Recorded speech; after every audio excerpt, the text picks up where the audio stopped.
Okay, by the way, I'm just gonna call it a spindle because I don't know what the hell it's called, but the little rubber boot on it is messed up anyway, so it's gonna have to come off either way because there's bearings in there, or some sort of one bearing maybe, I don't know, but that's what allows your vehicle to steer and, you know, stops it from vibrating and shit.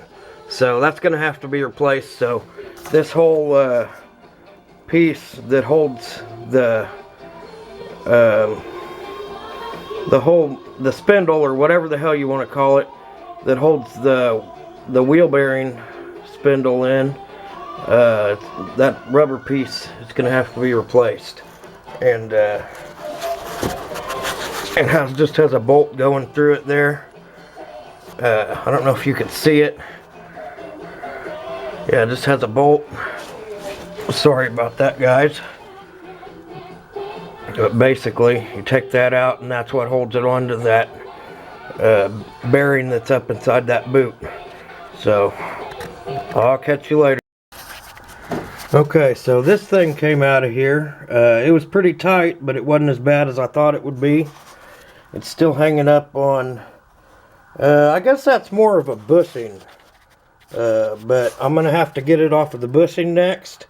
I'm going to leave it on the end of this, I guess it's a tie rod. I don't know what names the stuff are, but it has to do with the steering and makes your wheels go left and right. But I'm going to try to leave it on there and still take this off, and I'll get back with you. Okay, got some really good news here. Now, first off, when that was up in there like that, all I did was take a screwdriver back here and pry out on it to get it out of there.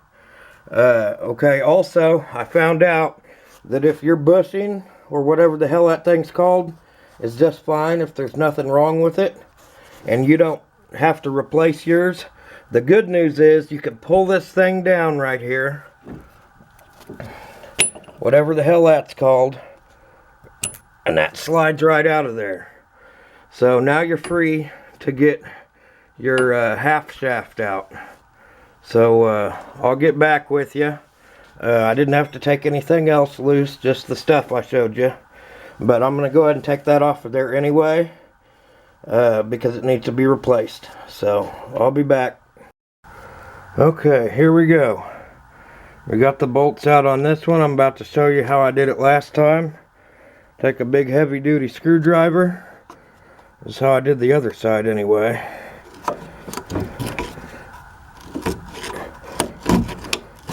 There we go.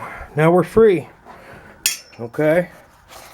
Now, you gotta pull this thing down while you're holding the camera somehow. Hopefully, damn it. Pull the thing down, and your CV shaft comes right out. So there you go. I'll be back.